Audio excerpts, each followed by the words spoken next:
Big Boss 8 infinity of fun and emotions. నిన్న ప్రభావతి 2.0 గేమ్లో ఆ గేమ్ చూస్తున్నంతసేపు ఒక వ్యక్తి మీద పిచ్చి కోపం, పట్టరాని కోపం వచ్చిందనమాట. నాకు పక్కన ఉంటే లాయబెట్టి ఒకటి పీకాలనిపించింది. మిగతా వాళ్ళందరూ వాళ్ళ శక్తికి మించి ఆడారండి. ఆదిత్యం, మణికంఠ వాళ్ళ దగ్గర శక్తి లేకపోయినా ప్రయత్నించారు గేమ్లో ఆడాలి, మనం ప్రూవ్ చేసుకోవాలి అని. ఈ వ్యక్తి మాత్రం అసలు నేను ఊహించలేదు, ఈ వ్యక్తి గురించి కల్లో కూడా ఊహించలేదు ఈ వ్యక్తి అలా ఆడతాడని చెప్పి. అతనే అభయ్కి ఏమైంది అసలు నిన్న? అసలు అతని ఆట ఏమైపోయింది నిన్న? ఎందుకు గివ్ అప్ ఇచ్చాడు అసలు? ప్రతి గేమ్లో ఈ బలమే కాదు, యుక్తి కూడా ఉపయోగించగలవచ్చు. ఆలోచన ఎందుకు రాలేదు? నిన్న టీమ్మేట్స్ కూడా నెగిటివ్ వైబ్స్ క్రియేట్ చేశాడు. అతని వల్ల మిగతా వాళ్ళు కూడా ఆడలేకపోయారు. ఒక చీఫ్గా, ఒక లీడర్గా ఎంత ఎంత ఎంత మోటివేట్ చేయాలి?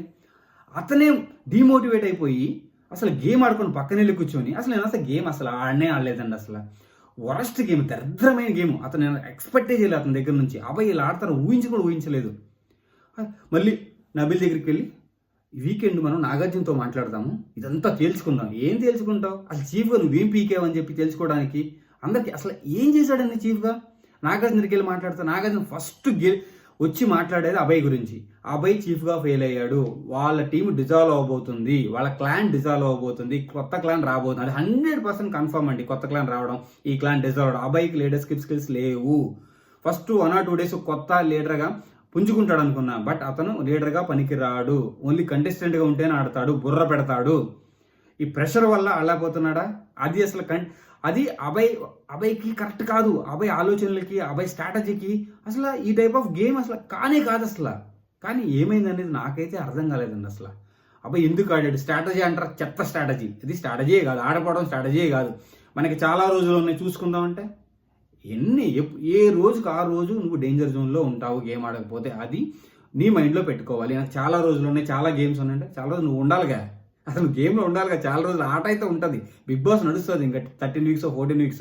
నువ్వు ఉండాలిగా, అది ఊహించుకోవాలి. అసలు ఆ గేమే నాకు నచ్చలేదు అన్న, స్ట్రాటజీ నాకు నచ్చలేదు. ఇలాగే ఉంటే అబ్బాయి నువ్వు టాప్ 5 కాదు కదా, టాప్ 10లో కూడా ఉండవు, అది మాత్రం కన్ఫర్మ్. అబ్బాయి మేబీ అబ్బాయి ఫ్యాన్స్ ఉండొచ్చు, మీకు నచ్చకపోవచ్చు, బట్ ఏంటంటే నిన్న మీరు గేమ్ చూసిన తర్వాత మీరు కూడా డిసప్పాయింట్ అయ్యి ఉంటారు అబ్బాయి గేమ్ చూసి. నేనైతే చాలా చాలా డిసప్పాయింట్ అయ్యాను, ఎందుకంటే అతను ఆట అలా కాదు, అతను అలాంటి కాదు. బట్ గివ్ అప్ ఇవ్వడం కరెక్ట్ కాదు. ఏ గేమ్లోనూ గివ్ అప్ ఇవ్వకూడదు. లాస్ట్ వరకు నీ స్ట్రెంగ్త్ చూపించాలి, స్ట్రాటజీ చూపించాలి. అది లేని రోజున నువ్వు కంటెస్టెంట్గా పనికిరావు, బిగ్ బాస్కి పనికిరావు. అది నా అనాలిసిస్ అండి. అబ్బాయి నీ గేమ్ నాకు నచ్చలేదు అబ్బాయి, నువ్వు ఏదైనా అనుకొని, అబ్బాయి ఫ్యాన్స్ అయినా ఏమైనా అనుకొని, అబ్బాయి గేమ్ నాకు నచ్చలేదు. అబ్బాయి అస్సలు గేమే ఆడలేదు నిన్న, అంతకని నేను చెప్పలేనండి. Signing off Srini, bye.